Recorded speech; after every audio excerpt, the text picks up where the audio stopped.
नमस्कार, कैसे हो? देख लिया होगा बैनर तो ऊपर क्या लिखा हुआ है। आज के युवाओं की बड़ी समस्या है, अवसाद में घिरे हुए हैं, टेंशन में घिरे हुए हैं। किसी ने कुछ कह दिया और टेंशन, रात को नींद नहीं आ रही है। कुछ तो ऐसे भी है जो नशे का सेवन तक करने लग जाते हैं सिर्फ इस बात पे कि उसने मुझे ये कह दिया, किसी ने मेरे बारे में ये कह दिया।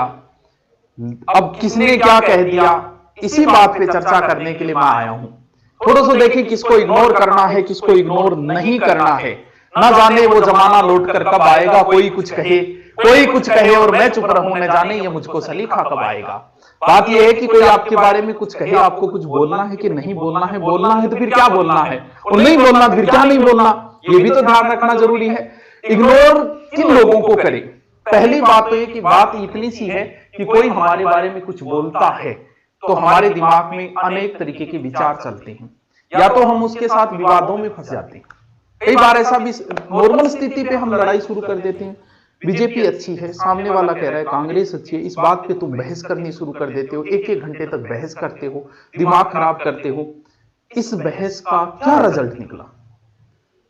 कुछ बहस के कुछ रिजल्ट, वो टीचर अच्छा है, ये टीचर अच्छा है, वो कोचिंग अच्छी है, ये कोचिंग अच्छी है, इस बात पे तुम अपने साथियों से लड़ लेते हो। अरे ऐसी बहस क्यों करते हो जिस बहस का कोई रिजल्ट ही नहीं निकलता? हाँ भाई बीजेपी अच्छी है, हाँ भाई कांग्रेस अच्छी है, हाँ भाई वो गुरुजी अच्छी है, हाँ भाई वो किताब अच्छी है, ये किताब अच्छी है, वो किताब अच्छी है। चल, जीवन में आगे बढ़ने के लिए कुछ चीजें बड़ी जरूरी होती है। जितना हल्का होगे उतना ही आगे जाओगे। गाड़ी वही स्पीड से चलती है जो हल्की हो। पहाड़ों पे चढ़ने के लिए भी हल्का होना जरूरी है। तुम्हारे ऊंचाइयों पे जाने के लिए तुम्हें हल्का होना जरूरी है। इस तरीके की बोधरेशन से दूर निकलना बहुत जरूरी है। और लड़कियों के साथ तो ये सबसे मेरे बारे में न्यू कह दियो, मेरे बारे में गुरुजी न्यू कह दियो, मतलब यहां तक आ जाती थी। लेट क्या आई, इतने में आंसू टपकार जा रहे। अरे ये कोई बातें नहीं है, इन बातों पे टेंशन नहीं ली जाती। अब बात यह कि आपके बारे में कौन क्या कह रहा है, आपके विचार क्या है। पहली बात तो हम इस पे चर्चा करता हूं कि आपके बारे में लोगों के क्या विचार हैं।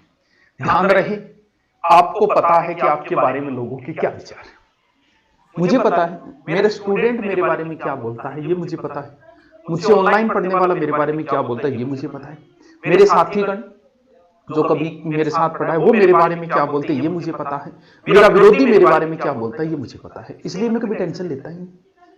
बहुत से ऐसे आते गुरुजी हर बार हमको न्यू बोलो, वो मैं बता दूं वो के बोलो। मुझे कैसे पता चल जाता है कि वो मेरे बारे में क्या बोलेगा?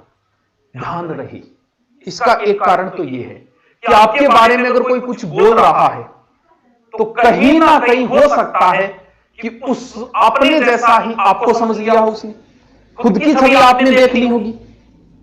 बहुत से ऐसे भी बोलने लग जाते हैं उसको कुछ नहीं आता, 3 टॉपिक आते हैं, इसका मतलब उसने खुद की छवि देख ली होगी मेरे अंदर। आपके बारे में कोई कहता है कि तुम कैरेक्टरलेस हो, या आपने जैसे किसी लड़की ने सुना, किसी ने कह दिया कि ना रे बात छोड़ तू कैरेक्टरलेस है, और आप टेंशन में, तो हो सकता है उसने अपनी छवि आपके अंदर देख ली होगी। इसमें आपको सफाई देने की कतई जरूरत नहीं है। कौन कैसा है कोई निर्धारित करने वाला नहीं है। पहली बात, हो सकता है आपको क्यों बोला, हो सकता है अपनी छवि आपने देख ली, या फिर हो सकता है आप जहां पर हो वहां पर वो पहुंचना चाहता होगा, नहीं पहुंच पाया होगा। आप इस चीज को, आपके साथ साथी जो लोग रहे हैं पुराने समय में, जब आप उनसे अगर आगे निकल गए हो तो इस चीज को पहले से ही तैयार रखना कि वो आपके बारे में कभी ना कभी गलत बोलेंगे। क्यों? क्योंकि आप उनसे आगे निकल गए हो। पहला कारण, आपकी छवि देख ली होगी इसलिए आपके बारे में बुरा बोला। जैसे आप है जाकी रही भावना, जैसी हरी मूर्त देखी तीन तैसी, हो सकता है इसलिए बोला होगा। हो सकता है आप उनसे आगे निकल गए, जहां आप पहुंच गए वहां वो पहुंचना चाहते होंगे, नहीं पहुंच पाए होंगे, इसलिए बोल दिया होगा।